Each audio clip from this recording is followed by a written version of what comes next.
So ಮತ್ತೊಮ್ಮೆ ನಮ್ಮ ಗಣ್ಯರಾದ ನಾವಿಷ್ಟು ಕಾಡುಗಳಿಂದ ಕಳ್ತಾ ಇರುವ ನಮ್ಮ ನರೇಂದ್ರ ಬಾಬು ಅವರು ಬಂದಿದ್ದಾರೆ. ಅವರು ನಗರಲ್ಲಿ ಫಾರ್ಮಲ್ MLA ಆಗಿರುವ ವಿಷಯ ನಿಮಗೆಲ್ಲರಿಗೂ ತಿಳಿದಿರೋ ವಿಷಯ.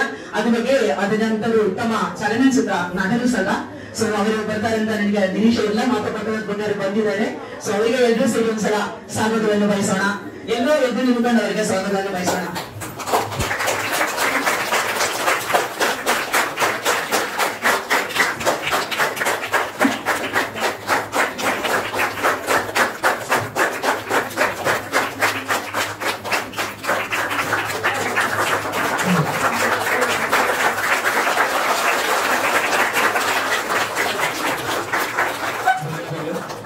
ಈಗ ಕಾರ್ಯಕ್ರಮದ ಉದ್ಘಾಟನೆಯಾಗಿ ನಮ್ಮ ಕರೆಗೆ ಹೋಗಬೇಕು. ಕನ್ನಡ ಮೇಲಿನ ಪ್ರೀತಿಯಿಂದ ಬಹುದೂರದಿಂದ ಬಂದಿರುವ ನಮ್ಮೆಲ್ಲರಿಗೂ ತಮ್ಮ ನಟನೆಯ ಮೂಲಕ ಚಿರಪರಿಚಿತರಾಗಿರುವ ಶ್ರೀ ನೇಲಾ ನರೇಂದ್ರ ಬಾಬು ಅವರಿಗೆ ಸ್ವಾಗತ ಬಯಸುತ್ತೇನೆ.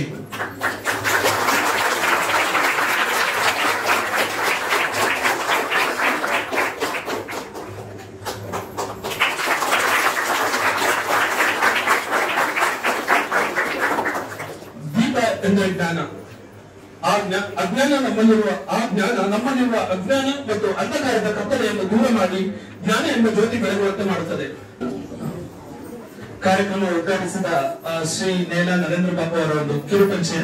ಇವರು 2 ಬಾರಿ MLA ಮತ್ತು 3 ಬಾರಿ ಕಾರ್ಪೊರೇಟ್ ಆಗಿ ತಮ್ಮ ರಾಜಕೀಯ ಜೀವನದಲ್ಲಿ ತುಂಬಾ ಯಶಸ್ಸಲ್ಲಿದ್ದಾರೆ. ಇವರ ಆಡಳಿತದಲ್ಲಿ ನಂಬರ್ 1 ವಾರ್ಡ್ ಆಗಿ ರಾಜ್ಯದಲ್ಲಿ ನಂಬರ್ 1 ವಾರ್ಡ್ ಆಗಿ ಹೊರಹೊಮ್ಮಿತು.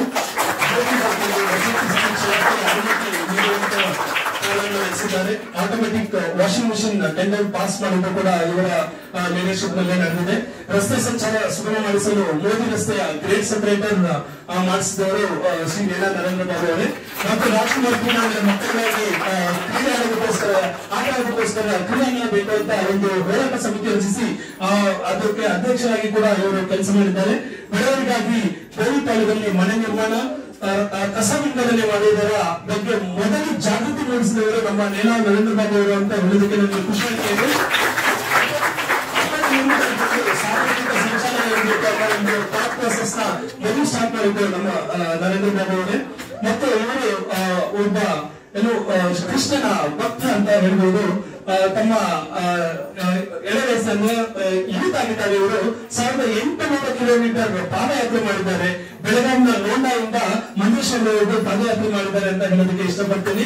ಹಾಗೆ ನಾವು ಇವರನ್ನ ರಾಜಕೀಯ ವ್ಯಕ್ತಿಯಾಗಿ ನೋಡೋದಲ್ಲದೆ ಸಿನಿಮಾ ನಟರಾಗಿ ಕೂಡ ಇವರನ್ನ ನಾವು ನೋಡಿದ್ದೇವೆ. ಹಳಿಯ ಬನಿ, ಕಬ್ಬಲಿ, ಯುವ ಸಾಮ್ರಾಟ್, ಜಯಮ್ಮನ ಮಗ, ನವರು ಬರಿ, ಹೀಗೆ ಹಲವು ಚಿತ್ರದಲ್ಲಿ ಅವರು ನಟಿಸಿದ್ದಾರೆ.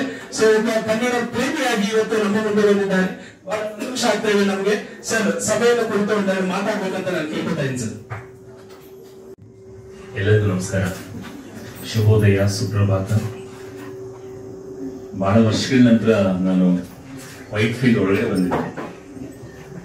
ಬಹುಶಃ ನನಗೆ ನಾನು ಬಹಳ ಚಿಕ್ಕವರಾಗಿದ್ದರೆ ಸಾಯಿಬಾಬಾ ದರ್ಶನ ಮಾಡಬೇಕು ಅಂತ ಹೇಳಿ 35 years ವೈಟ್ ಫೀಲ್ಡ್ ನ ಸಾಯಿ ಆಶ್ರಮಕ್ಕೆ ಬರ್ತಾ ಇದ್ದೆ. ನನ್ನ ಸೋದರ ಮಾವ ಕರ್ಕೊಂಡು ಬರ್ತಾ ಇದ್ದೆ. ಈಗ ನಮ್ಮ ಮೇಡಮ್ ಸುಷ್ಮಾ ಶಂಕರ್ ಅವರ ಮಗ ನನ್ನ ಮೆಟ್ರೋನ ಪಿಕಪ್ ಮಾಡ್ಕೊಂಡು ಬರುವಾಗ ನೋಡ್ತಾ ಇದ್ದೇನೆ. ಬೆಂಗಳೂರು ಹೇಗೆ ಬೆಳೆದಿದೆ, ವೈಟ್ ಫೀಲ್ಡ್ ಹೇಗೆ ಬೆಳೆದಿದೆ ಅಂದ್ರೆ ನಾವು ಗ್ರಹಿಸ್ಲಿಕ್ಕೂ ಸಾಧ್ಯ ಆಗುದಿಲ್ಲ. ಆ ರೀತಿಯಾದ ಬೆಳವಣಿಗೆ ಆಗಿದೆ. ನಾನು ನಿನ್ನೆ ರಾತ್ರಿ ಮೇಡಮ್ ಫೋನ್ ಮಾಡ್ತಾ ಇದ್ರು, ನೀವು ಬರಬೇಕು, ಹೇಗಾದ್ರೂ ಮಾಡಿ ಒಂದು ಇನಾಗ್ರೇಷನ್ ಮಾಡಿ ಹೊರಟ್ಬಿಡಿ ಅಂತ ಹೇಳಿ. ನಾನು ನಿಮ್ಮ ಊರಿಗೆ ಬರ್ಬೇಕು ಅಂದ್ರೆ ನಾನು ಒಂದ್ ದಿವಸ ಮರ್ತು ಬಿಡ್ಬೇಕು ಅಂತ. ಯಾಕಂದ್ರೆ ನನ್ನ ಬಹಳ ಸರಿ ಅನುಭವ ಆಗಿದೆ ನನಗೆ. ಈ ಕಡೆ ಯಾವ್ದೋ ಮದುವೆಗೋ ಕಾರ್ಯಕ್ರಮಕ್ಕೆ ಬಂದ್ರೆ ಮುಗೀತು. ನನಗೆ ದಿವಸ ಒಂದು ಮದುವೆ ಸೀಸನ್ ನಲ್ಲಿ ಒಂದು 7-10 ಮದುವೆ ಇರುತ್ತೆ, ಹೋಗ್ಲೇಬೇಕು ನಮ್ಮ ಕ್ಷೇತ್ರದವರು ಅಥವಾ ಹಿತೈಷಿಗಳು. ನಾನು ಈ ಕಡೆ ಮತ್ತೆ ನಮ್ಮ ಬೇರೆ ಬೇರೆ ಕಡೆ ಬಂದ್ರೆ ಬಹಳ ಕಷ್ಟ. ಬೆಂಗಳೂರು ಹೇಗೆ ಯದ್ವಾ ಬೆಳೆದಿದೆ ಅಂದ್ರೆ thanks to SM Krishna. Metro train ಇಲ್ಲದೆ ಹೋಗಿದ್ರೆ 3/4 ಗಂಟೆ 1 hour ನಾನು ಬರಕ್ಕಾಗ್ತಾ ಇಲ್ಲ. India to Whitefield. ಚಪ್ಪಾಳೆ ಹೊಡೀರಿ.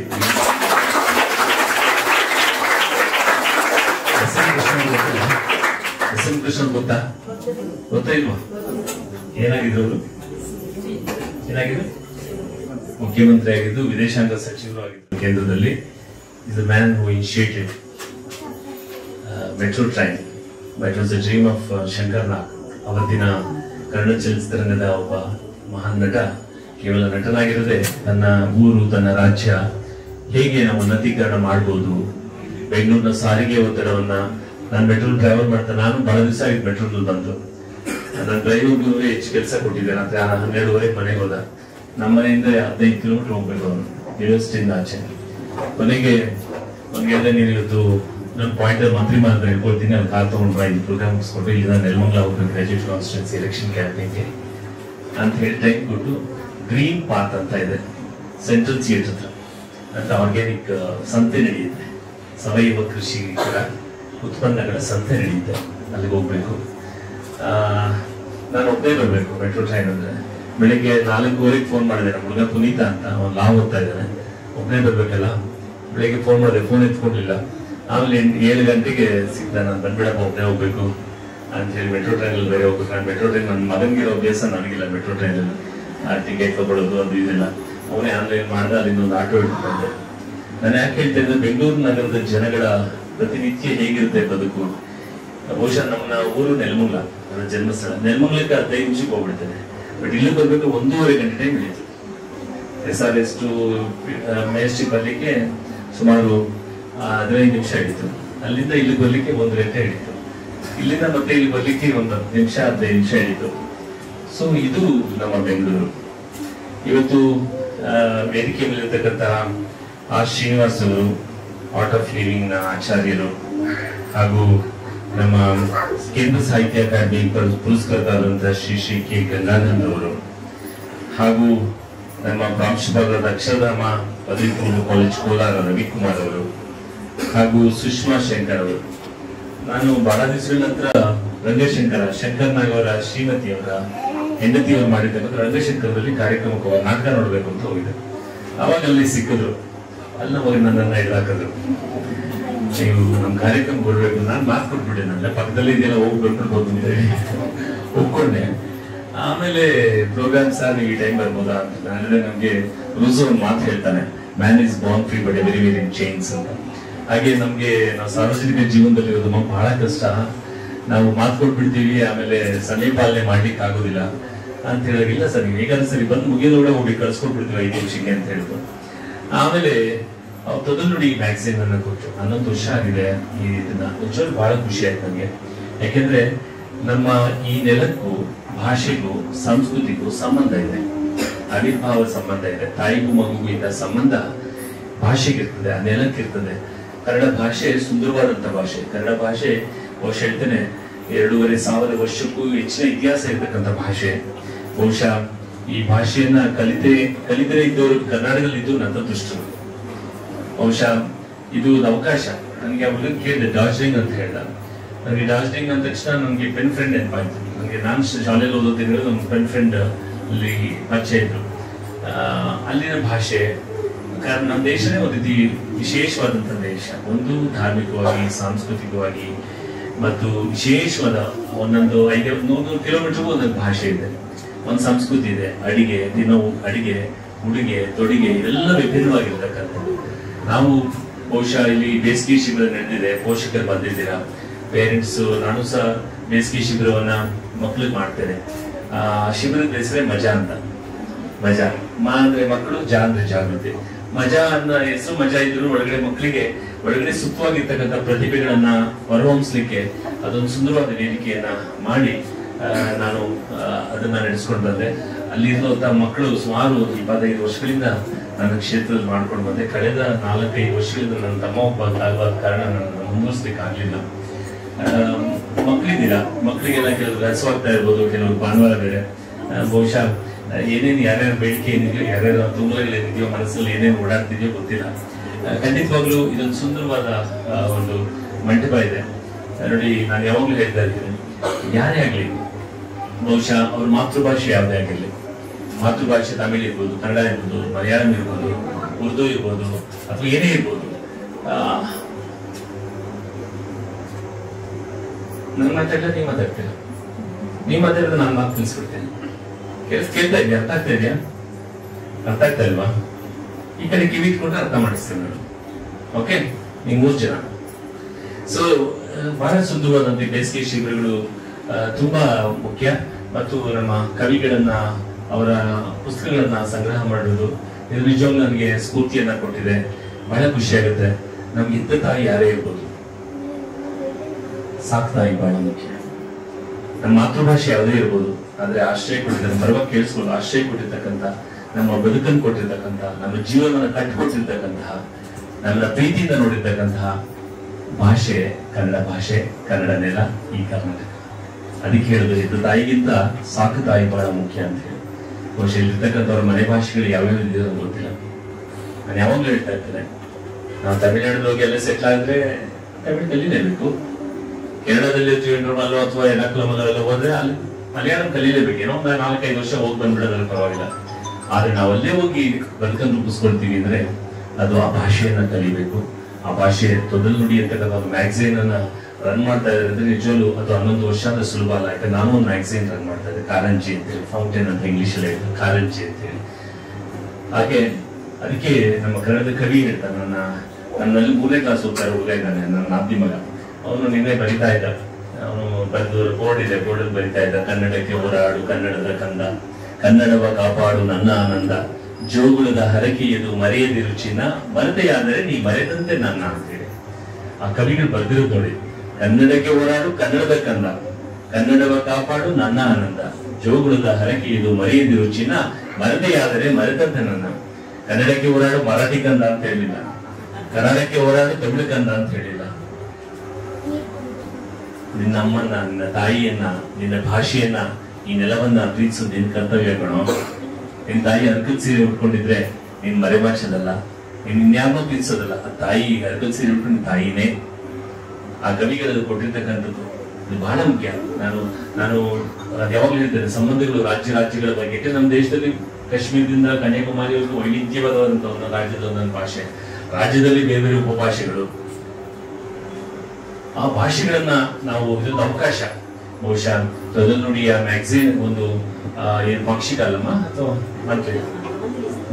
ತಿಂಗಳಿಗೊಮ್ಮೆ ಬರ್ತಕ್ಕಂಥ ಒಂದು ಪತ್ರಿಕೆಗಳ ಮುಖೇನ ತೊದಲು ನುಡಿಯನ್ನ ನಮ್ಗೆ ಕೊಡ್ತಾ ಇರ್ತಕ್ಕಂಥ ನಮ್ಮ ಮೇಡಮ್ ಅವ್ರಿಗೆ ನಾನು ಅಭಿನಂದನೆಗಳು.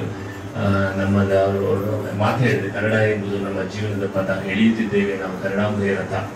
ಬಹುಶಃ ತುಂಬಾ ಅವರು ಅದ್ರ ಬಗ್ಗೆ ಕೃಷಿ ಮಾಡ್ತಾ ಇರ್ತಾರೆ. ಹೇಳ್ಬೇಕಂದ್ರೆ ಕನ್ನಡದ ಹೆಸರಾಂತ ಕವಿ ನಾ. ಕಸ್ತೂರಿ ಅವರ ಮನೆ ಭಾಷೆ ಮಲಯಾಳ, ಗುರು ರಾಮಸ್ವಾಮಿ ಅವರ ಮನೆ ಭಾಷೆ ತಮಿಳು, ಟಿ.ವಿ. ಗುಂಡಪ್ಪನವರ ಮನೆ ಭಾಷೆ ತೆಲುಗು, ನಿಜಾರ್ ಅಹಮದ್ ಅವರ ಮನೆ ಭಾಷೆ ಉರ್ದು, ದಾರಾ ಬೇಂದ್ರೆಯವರ ಮನೆ ಭಾಷೆ ಮರಾಠಿ. ನನಗೆ ಯಾಕೆ ಹೇಳ್ತೀನಿ ಅಂದ್ರೆ, ಬಹುಶಃ ಯಾರೇ ಇರ್ಬೋದು, ಆದ್ರೆ ನಿಜವಾದ ಭಾರತೀಯರಂದ್ರೆ ಯಾರು ಅಂದ್ರೆ, ಯಾರು ಎಲ್ಲರನ್ನೂ ಪ್ರೀತಿಸ್ತಾರೆ. ತನ್ನ ಹೆತ್ತ ತಾಯಿಯನ್ನ ಮತ್ತೆ ನಾವು ಜನ್ಮ ತಾಳಿದ ನಾಡು ಮತ್ತು ಭಾಷೆಯನ್ನ ನಾವು ಪ್ರೀತಿಸಿದಾಗ ಮಾತ್ರ ನಾವು ನಿಜವಾಗ್ಲೂ ಭಾರತೀಯರಾಗ್ಲಿಕ್ಕೆ ಸಾಧ್ಯ. ನಾನು ಹೇಳ್ತೇನೆ, ನನ್ನ ಮನೆಗೆ ಬಂದಾಗ, ನಾನು ನಿಮ್ಮ ಮನೆಗೆ ಬಂದಾಗ ನಾನು ನಿಮ್ಮ ತಾಯಿ ಗೌರವ ಕೊಡ್ಬೇಕು, ನನ್ನ ಮನೆಗೆ ಬಂದಾಗ ನೀವು ನನ್ನ ತಾಯಿ ಗೌರವ ಕೊಡ್ಬೇಕು. ಆಗ್ಲೇ ನಮಗೂ ನಿಮಗೂ ಸಂಬಂಧ ಚೆನ್ನಾಗಿರಕ್ಕೆ ಸಾಧ್ಯ. ನಮ್ಮ ದೇಶದ ರಹಸ್ಯ ಒಳವಾಗಿ ಅಡಗಿರುವುದೇ ಪರಸ್ಪರ ಗೌರವಿಸೋದ್ರಿಂದ.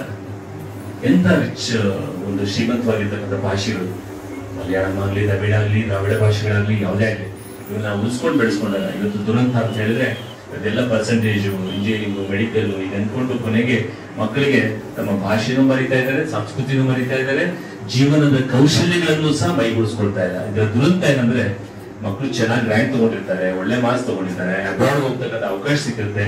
ಅಬ್ರಾಡ್ ಹೋಗುವಾಗ ಇಸ್ತ್ರಿ ಮಾಡ್ಕೊಳ್ಳೋದು ಹೆಂಗೆ, ಬಟ್ಟೆ ಹೋಗ್ಕೊಳ್ಳೋದು ಹೆಂಗೆ, ಅಪ್ಪಿತಪ್ಪಿಯಲ್ಲೆಲ್ಲ ನಿಮ್ಗೆ ಗೊತ್ತಲ್ಲ. ಬೇರೆ ಅಮೆರಿಕಾಗೆಲ್ಲ ಹೋದ್ರೆ ಅನ್ನ ಮಾಡ್ಕೊಳ್ಳೋದು ಹೆಂಗೆ, ಅಟ್ಲೀಸ್ಟ್ ಉಪ್ಪಿನಕಾಯೋ ಅಥವಾ ರಸನ ಗೊಜ್ಜು ಕಿಚ್ಕೊಂಡು ಊಟ ಮಾಡೋದಕ್ಕೆ ಏನ್ ಮಾಡ್ಬೇಕು, ಬಟ್ಟೆ ಹೋಗಿಯೋದು ಹೇಗೆ, ಇದನ್ನ ಆಮೇಲೆ ಟ್ರೈನಿಂಗ್ ತಗೋತಾರೆ. ಎಂತ ದುರಂತ.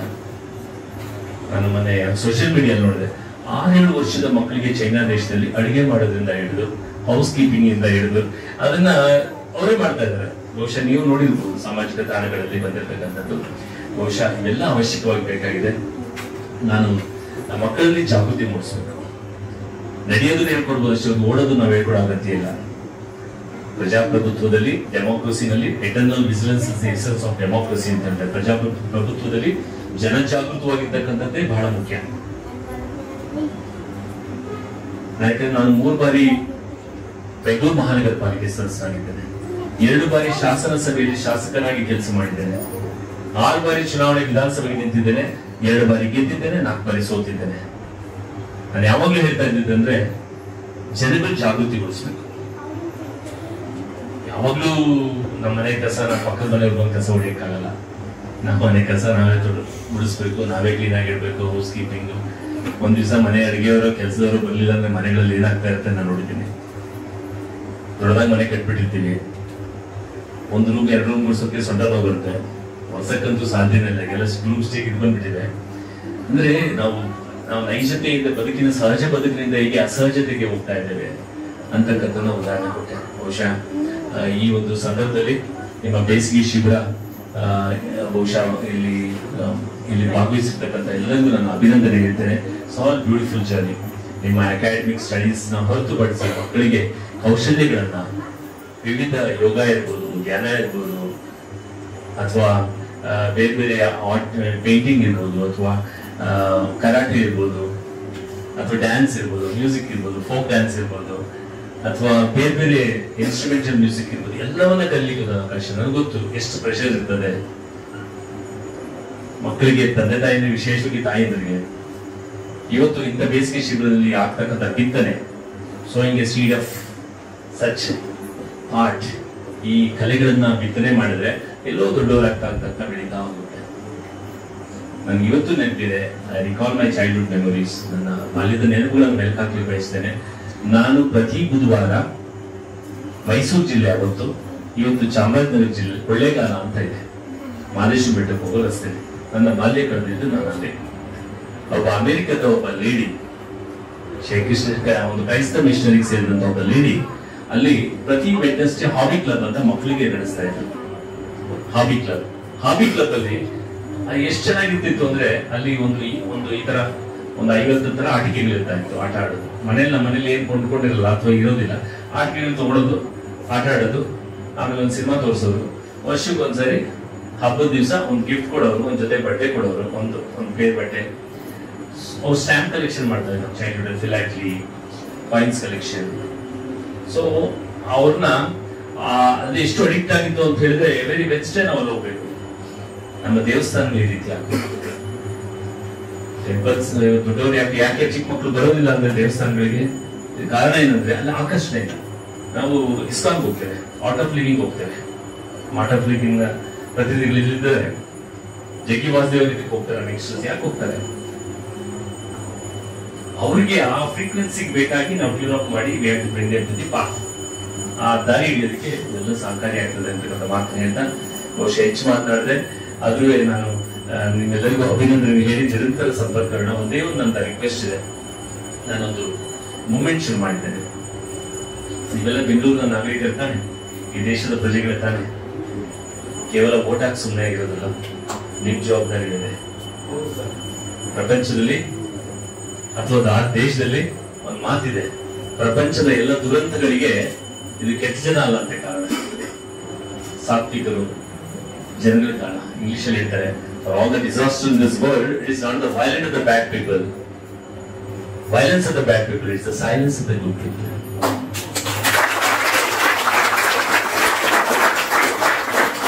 ನಾನು ನನ್ನ ಮಕ್ಕಳು, ನನ್ನ ಕುಟುಂಬ, ನನ್ನ ರಸ್ತೆ ಅಥವಾ ರಸ್ತೆನೂ ಇಲ್ಲ, ಕೆಲವು ರಸ್ತೆ ತೊಡಕ ಸಾಕ್ಬಿಡ್ತೀವಿ, ಅದು ಪಕ್ಕದಲ್ಲಿ ಖಾಲಿ ಸೈಟ್ ತೊಡಕ್ ಡಂಪ್ ಮಾಡ್ಬಿಡ್ತೀವಿ. ಅಲ್ಲಿ ಗೊತ್ತಿಲ್ಲ, ಅಲ್ಲಿ ಊಟ ಸೊಳ್ಳೆ ನಮ್ಮನೆಗೂ ಬರುತ್ತೆ, ನೊಣ ನಮ್ಮನೆಗೂ ಬರುತ್ತೆ, ಜಿರಳೆ ನಮ್ಮನೆಗೂ ಬರುತ್ತೆ ಅಂತ ಹೇಳಿ. ನಾವು ರೆಸ್ಪಾನ್ಸಿಬಲ್ ಸಿಟಿಸನ್ಸ್ ಆಗ್ಬೇಕು ಅಂತ ಹೇಳಿದ್ರೆ ನೀವೆಲ್ಲರೂ ಸಹ ನಿಮ್ಮ ರಸ್ತೆಗಳಿಗೆ ರಾಯಭಾರಿಗಳಾಗಬೇಕು. You should become the green ambassadors of your street. ನಿಮ್ಮ ರಸ್ತೆಗೆ ಹಸಿರು ರಾಯಭಾರಿಗಳಾಗಿ. ಏನಂದ್ರೆ ಚಿಕ್ಕದ ಮಕ್ಕಳಿಂದ ನನ್ನ ಏರಿಯಾದಲ್ಲಿ ನಾನು 95 ಇಸ್ವಿನಲ್ಲಿ ಕಾರ್ಪೊರೇಟ್ ಆಗಿ ಬಂದಾಗ, ಸ್ವತಂತ್ರವಾಗಿ ಎದ್ದು ಬಂದಾಗ ನನಗೆ ಪ್ರಾಬ್ಲಮ್ಸ್ ತರೋ ಜನ ಪ್ರಾಬ್ಲಮ್ಸ್. ನಾನು ಹೇಳಿದ್ರೆ, what is your role? Want to be part of this problem or the solution? ಸಮಸ್ಯೆಯ ಭಾಗವಾಗಬೇಕೆ ಅಥವಾ ಸಮಸ್ಯೆಗೆ ಪರಿಹಾರವಾಗಬೇಕೆ ಅಂತ ಮಾಡಿ ಆಗ ರಸ್ತೆಗೆ ಒಬ್ಬ ರಾಯಭಾರಿ ಅಂತ ಶುರು ಮಾಡಿದೆ, ಸ್ಟ್ರೀಟ್ ಕಮಿಟೀಸ್ ಅಂತ ಎಲ್ಲ. ಇವ್ರ ಮೇಲೆ ಅವ್ರು ಹೇಳೋದು, ಅವ್ರ ಮೇಲೆ ಇವರು ಹೆಸರು ನೋಡಿ, ಅವ್ರು ನಮ್ಮೂರಲ್ಲಿ ಅವೆಲ್ಲ ರಿಂಗ್ ಇರ್ತಿತ್ತು, ಕಸ ತೊಟ್ಟಿಗಳಿರ್ತಿತ್ತು. ಆಗ first time in Rajesh Nagar ಗಂಟೆ ಗಾಡಿ ಪದ್ಧತಿಯನ್ನು ಶುರು ಮಾಡಿದ್ರು 3 ಕಡೆ ಬೆಂಗಳೂರಿನಲ್ಲಿ. ಒಂದು ಬಸವಗುಡಿನಲ್ಲಿ ನನ್ನ ಕ್ಷೇತ್ರದಲ್ಲಿ ಪಾರ್ವತಿಪುರ ಅಂತ ಒಂದು ಕಾನ್ಸ್ಟಿಟ್ಯೂನ್ಸಿ ಇದೆ, ಒಕ್ಕಲಿಗ ಸಂಘ ಕಿಮ್ಸ್ ಕಾಲೇಜ್ ಆಸ್ಪತ್ರೆ ಇದೆ ಅಲ್ಲಿ. ಇವತ್ತು ಇಡೀ ಬೆಂಗಳೂರಿನಲ್ಲಿ ನೀವು ಗಂಟೆ ಗಾಡಿ ಪದ್ಧತಿ ಅಥವಾ ಗಾಡಿ ಪದ್ಧತಿ ಇದೆ. ಕಸವನ್ನ ವಿಂಗಡಿಸಿ ಕೊಡೋದು ಫೈನ್ ಹಾಕ್ತಾರೆ. Segregation at source level. ಇದನ್ನ ಶಾಲೆಗಳಲ್ಲಿ, ಇಂಥ ಹಾಬಿ ಕ್ಲಬ್ಗಳಲ್ಲಿ, ಇಂಥ ಸೈನ್ಸ್ ಕ್ಲಬ್ಗಳಲ್ಲಿ ನಾವಿಗಳಲ್ಲಿ ನಮ್ಮಲ್ಲಿ ಶುರು ಮಾಡಿದ್ರೆ you can do wonders. You can make Bangalore city a beautiful city, a livable ಸಿಟಿಯನ್ನು ಮಾಡ್ಬೋದು. ಯಾಕಂದ್ರೆ ನಾವು ಮನೆಯಲ್ಲಿ ಒಂದು 8 hours ಇರ್ಬೋದು ಅಥವಾ 10 hours ಇರ್ಬೋದು. ಇನ್ನು 14 hours ಬೀದಿಗಳಲ್ಲಿ ಇರ್ತೀವಿ, ಕಚೇರಿಗಳಲ್ಲಿ ಇರ್ತೀವಿ, ರಸ್ತೆಗಳಲ್ಲಿ. ಹೌದಾ ಇಲ್ಲ? Metro station, railway station, bus stand, ಆಟೋದಲ್ಲಿ ಇರ್ತೀವಿ. ಸೊ ನಮ್ಮ ಪರಿಸರವನ್ನ ಕಾಪಾಡಲಿಕ್ಕೆ ನಿಮ್ಮ ರಸ್ತೆಗಳಿಗೆ ರಾಯಭಾರಿಗಳಾಗಿ. ಮತ್ತೆ ಇನ್ನೊಂದು ಅವೇಕ್ ಬ್ಯಾಂಗ್ಳೂರ್, ಎದ್ದೇಳಿ ಬೆಂಗಳೂರು. ಏನು ಎದ್ದೇಳು ಹೇಳಿ ನಮ್ಮೆ ಎದ್ದೇಳು ಬೆಂಗಳೂರು ಅಂದ್ರೆ ಬೆಂಗಳೂರಿಗಾದ ನೀವು ಎಲ್ಲೋ ಒಂದು ಪಾಠದಲ್ಲಿ ನೋಡ್ತಾ ಅಯ್ಯೋ ಬೈಕೊಂಡು ಯಾರೋ ಎಮ್ಎಲ್ಎನ ಕಾರ್ಪೊರೇಟರ್ ಬೈಕೊಂಡು ಕಾರ್ಪೊರೇಷನ್ ಬೈಕೊಂಡು ಸುಮ್ಮನೆ ಮಾಡ್ತೀವಿ. ಒಂದು ಫೋಟೋ ಹಿಡೀರಿ, ವೆಬ್ಸೈಟ್ ಇದೆ, ಪೋಸ್ಟ್ ಮಾಡಿ.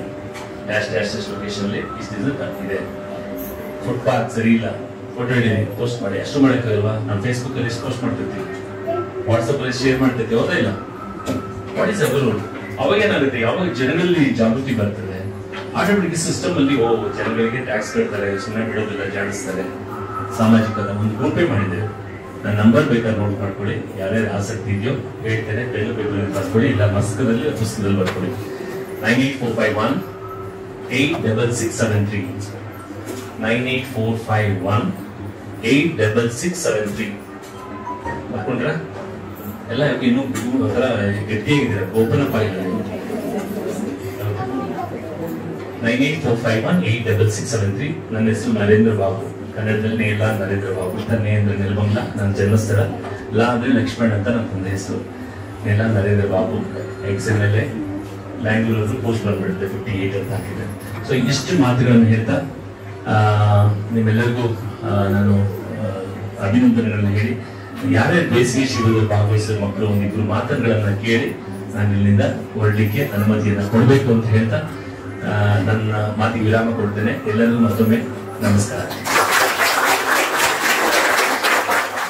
ಹೊರಡಬೇಕು ಅಂತ ಹೇಳಿದ್ರಿಂದ ಒಂದೆರಡು ಕಾರ್ಯಕ್ರಮ ಸ್ವಲ್ಪ ಬೇಗವಾಗಿ ಮಾಡೋಣ. ಮೊದಲಿಗೆ ವಾರ್ಷಿಕ ಸಂಚಿಕೆ ಬಿಡುಗಡೆ, ತೊದಲುಡಿ ಮಾಸಪತ್ರಿಕೆಯ 11ನೇ ವಾರ್ಷಿಕ ಸಂಚಿಕೆಯನ್ನು ಬಿಡುಗಡೆ ಮಾಡಲು ನಮ್ಮೊಂದಿಗೆ ಶ್ರೀಯುತ KK ಎಲ್ಲದರೂ ನಾವಿದ್ದಾರೆ. ಅವರ ಕಿರುಪರಿಚಯ ಆಮೇಲೆ ನೀಡ್ತೇನೆ. ಸದ್ಯ ಅವರು ಮಾಸಪತ್ರಿಕೆ ಬಿಡುಗಡೆ ಮಾಡಬೇಕೆಂದು ಕೇಳಿಕೊಳ್ಳುತ್ತೇನೆ. ಅವರೊಂದಿಗೆ ಎಲ್ಲ ಗಣ್ಯರು ಸೇರ್ಕೊಳ್ಬೇಕು.